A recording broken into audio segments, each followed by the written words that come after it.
Из 22 вопросов повестки дня члены правительства рассмотрели 18. 4 проекта постановлений, в том числе порядок осуществления госконтроля качества ввозимых в Абхазию лекарственных средств и изделий медицинского назначения, были отложены. В начале заседания премьер-министр Валерий Бгамба рассказал членам правительства о том, как будет погашаться задолженность за переток электроэнергии из России. Деньги будут выделены из средств инвестиционной программы на 2019 год, отметил Валерий Бгамба. Как проинформировал министр финансов Джансух Нанба, такого рода решение уже принималось членами межправкомиссии в 2016 и в 2017 годах. В 2016 году было принято решение на межправкомиссии о том, что 221 миллион запланированы по инвестиционной программе на 2016 год, направляются на погашение задолженности по полученному перетоку.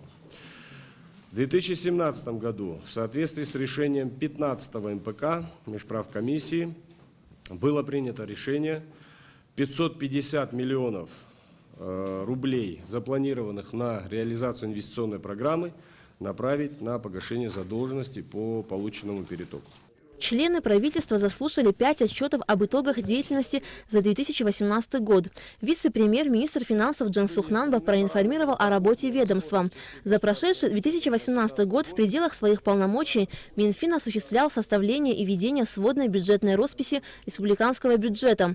Помимо ежедневного систематического учета финансирования, ежеквартально готовились материалы об итогах исполнения республиканского бюджета для последующего предоставления президенту, кабинету министров, парламенту и контрольной палате. Отдельно Джансух Нанба отчитался по работе управления казначейства. На казначейскую систему исполнения бюджета были переведены 18 организаций, финансируемых из республиканского бюджета, 4 организации, финансируемые из местного бюджета. Также за 2018 год управлением были открыты лицевые счета для учета средств от приносящих доход деятельности ряду бюджетных организаций. Всего по состоянию на 31.12.2018 года в Министерстве финансов велось обслуживание 1011 лицевых счетов.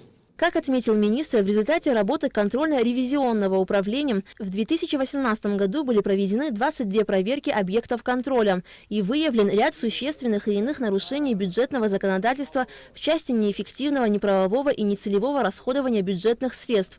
Премьер-министр Валерий Бгамба высоко оценил работу Министерства финансов, при этом обратил внимание на необходимость устранения существующих недочетов. Контрольно-ревизионное управление должно все-таки больше внимания уделять проверке расходования бюджетных средств, быть одним из орудий в ваших руках, в руках Министерства финансов, имею в виду, для того, чтобы мы могли и контролировать целевой расход бюджета, и в то же время, вы знаете сегодня, какую работу у нас проводит нету сегодня налоговиков, какую они работают здесь, в Даур, какую работу они проводят по проверке, насколько попадает к нам средства, которые организации перечисляют в бюджет.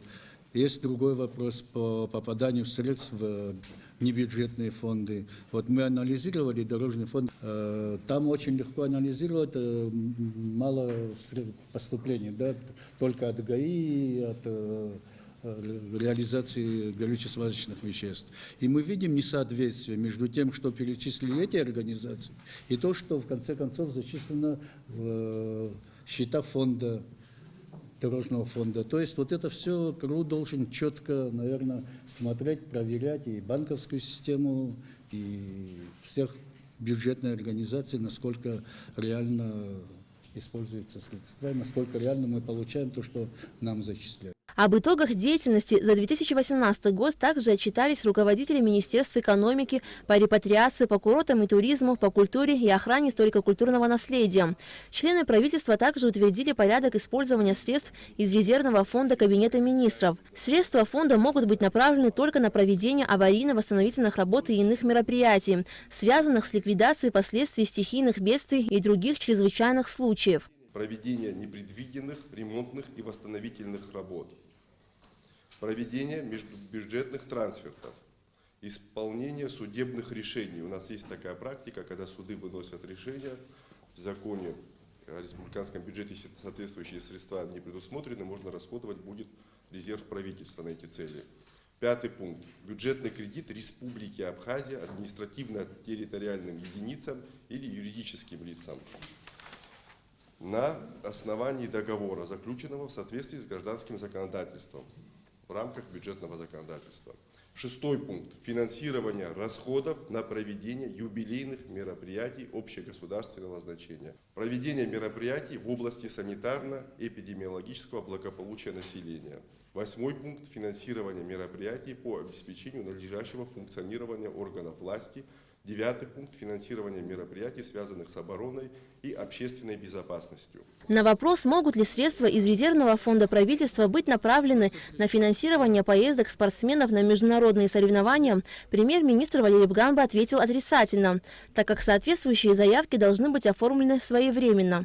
Органы власти должны нормально работать, нормально планировать свою работу на будущий год. В принципе, мы 99% всех мероприятий, которые проводим, знаем. Почему мы их не включаем в план мероприятий, в бюджет? Вот это для меня становится большим вопросом. Потом начинаем бегом искать средства, чтобы наши команды могли выехать.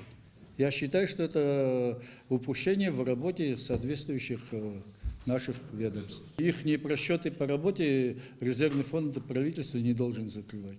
Фонд правительства должен быть направлен именно на те мероприятия, которые были озвучены докладчиком. У нас всего-навсего 50 миллионов. Если мы сегодня посчитаем непредвиденных работ по дорогам, по разливам рек, по другим, по сгоревшим домам и так далее, не 50 миллионов, а весь бюджет надо туда направлять. Решением членов правительства Госкомитет по стандартам потребительскому техническому надзору переименован в Государственный комитет по стандартам энергетическому и техническому надзору. Здание склада в городе Сухум по улице Героев-Пограничников, 17 и здание проходной по улице Гумистинская, 4 решением Кабмина включены в перечень объектов, подлежащих приватизации. Кроме того, члены правительства дали согласие на выделение земельного участка жилищно-строительной компании «Дружба» под строительство многоквартирного жилого дома по улице Адлиба в Сухуме. Аля Катрапш, Тамас Чиковани, Степан Мартиросян. Абхазское телевидение.